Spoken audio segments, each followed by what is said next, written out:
morning. Automation is inevitable, but activities we had never envisioned before are now being created.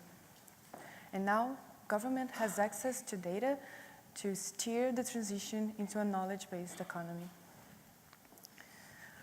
Personal data owned by citizens, necessary data owned by government.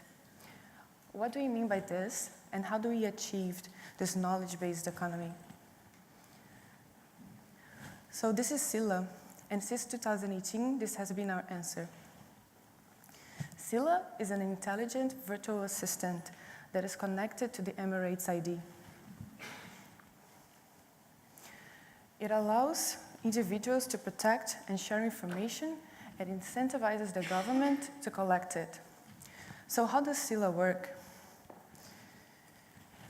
It works through the blockchain platform to create smart contracts between individuals and the government.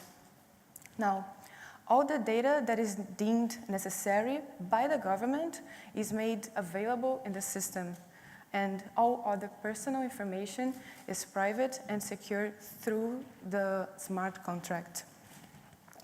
But the government can have access to this data if it chooses by purchasing or requesting it through the system directly from the individuals.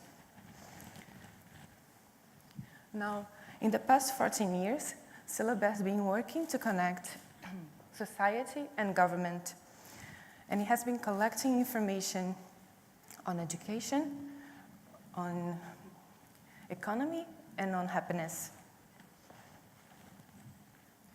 So we have put this data into use, and we have been able to achieve important milestones towards our centennial vision.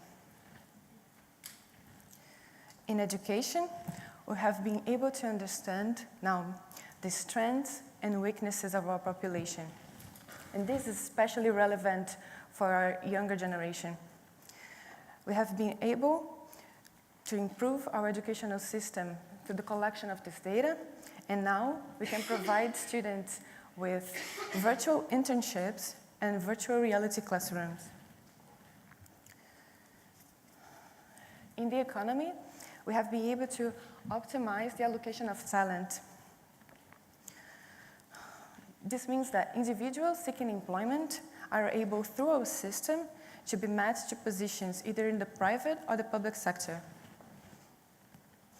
In the sphere of happiness, we have been able to garner valuable information in the individual's well-being, their trust in the government, and their general satisfaction. Now, bringing this into reality, how can you use this information?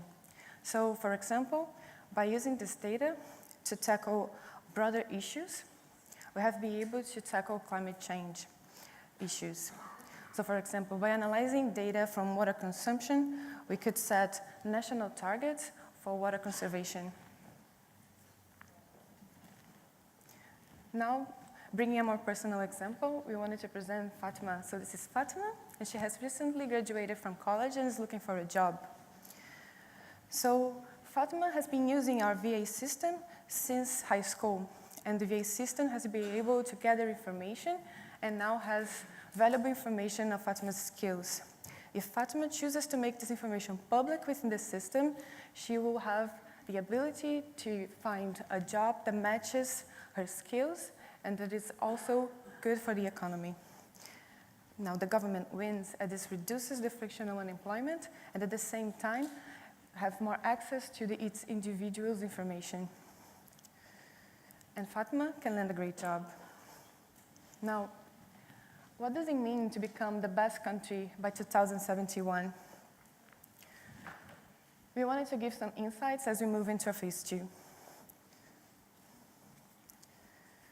Scylla, through adaptive learning, will be able to predict successfully shortage in jobs.